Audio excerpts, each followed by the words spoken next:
This was a special group of guys, and it was really an honor to be their coach. We did things that no other Frosh Soph team had done here, both individually and collectively. Individually, we had two guys break the individual goal-scoring record, although Gab just edged out Ryan by 1 goal in the very last game. However, Ryan also broke the assist record for the number of assists in a single year as well. Individually, not just the 2 goal scorers, but all the players. Individually, there was so much talent on this team. Every player contributed in a big way, and they should all be very proud of themselves. Together, we had the best season we've ever had in the Frosh Soph program's history. We scored more goals than ever before. We tied our most wins we have ever had, and we had the fewest losses a Frosh Soph team has ever had. After 6 years and 11 straight losses, we finally beat Jesuit, and we did it again.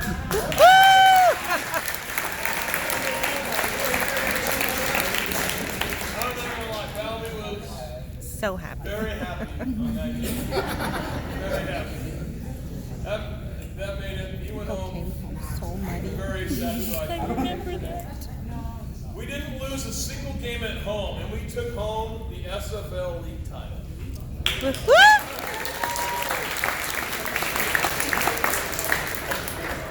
I'm so proud of what this group accomplished. They played the whole season with the right attitude. They fought for each other and for this program. They hated losing, and they outworked their opponents. Congratulations to all of you on an amazing season. I wish I could be there to celebrate with you all, but I'll see you next year. So, the Frosh Soph, they won 13 games, only lost 2 games all year, and they tied 4. Not only that, that wasn't just against Frosh Soph teams.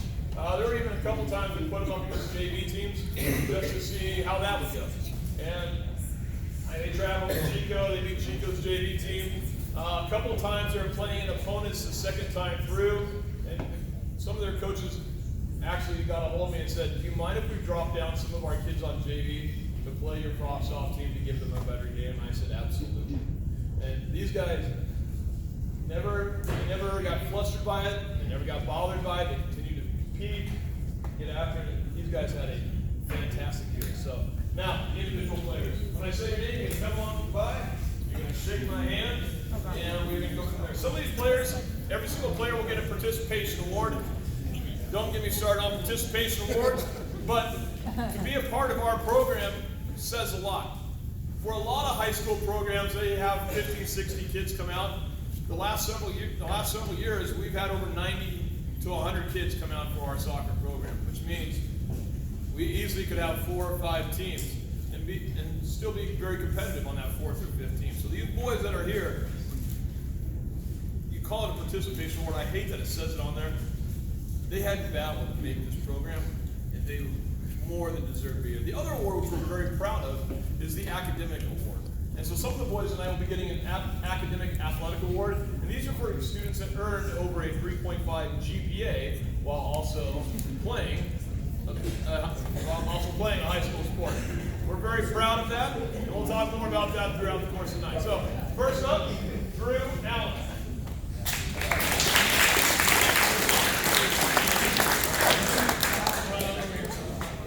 Next up, Adam Andre.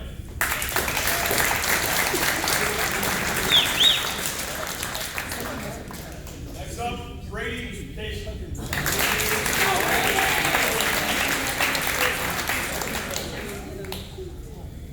Next up, Tyler Dewey.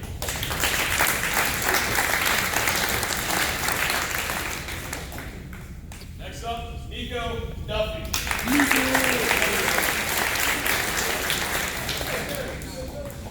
Next we have Brendan Fairbanks.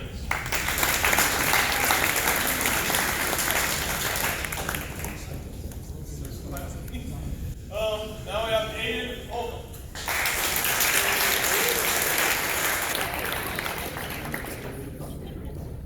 Next up, Naga Joseph.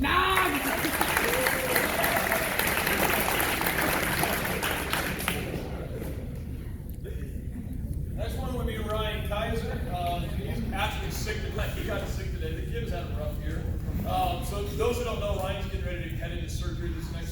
week to actually fix his hip. So he'll be out of soccer until the early part of the summer. So for those of you guys who know Ryan, make sure you give him a call. Make sure to include him in everything. Recovery from surgery is extremely hard. So we're going to do it for you.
Poor Jaden. I love it. Player Jaden Williams.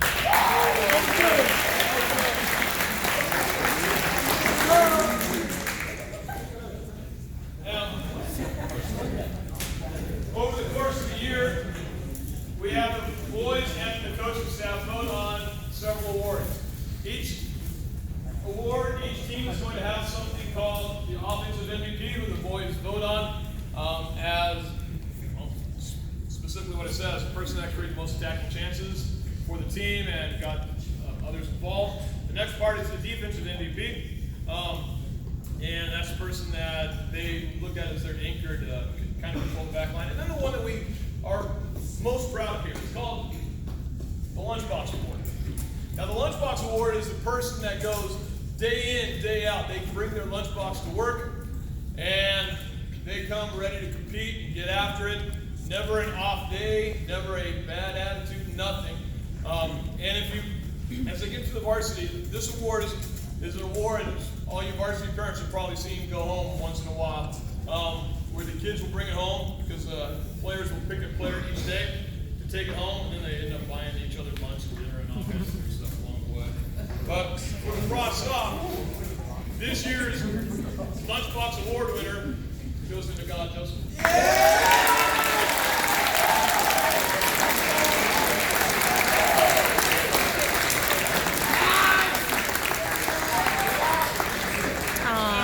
Well deserved. Credence on that one. Mr. Feuerbach and I were actually talking about that award last week.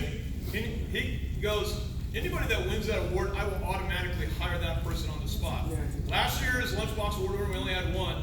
It was Marcus Tovar, who was one of our assistant coaches for the Frosh Soph team. So to let you know, if you win the award, you probably got a job waiting for you on the spot. Feuerbach will hire you for something.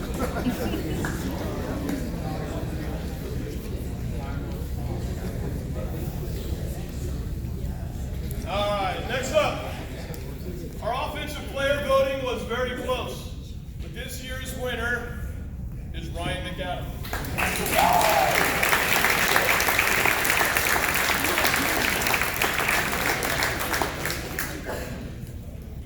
Coach had to say this. He said Ryan scored a lot of goals and had more assists than any other Frosh Soph guy that we have ever had before. He was old.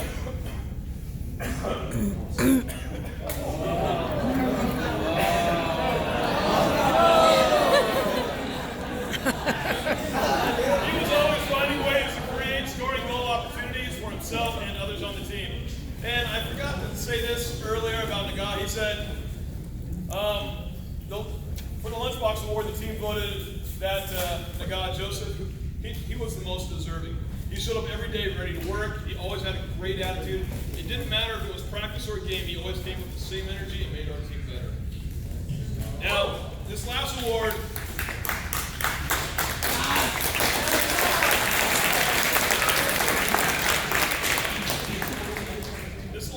I was so excited when I saw who the boys voted for.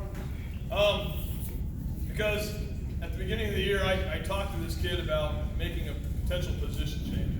I know he'd been playing one thing for his club, but I saw a certain skill set that personally I think translates over to being a possible potential varsity skill set as a defender. So when I saw that he won the award, I was so stoked. So let me go ahead and read this person. He said, Coach said, this person was a solid presence on the back line. He won balls and then found a way to get the ball up into the attack. I think he had the trust of all of his teammates, which is so important for a center back. He said there were several people who could have been good choices. This one was a great choice. That player made it.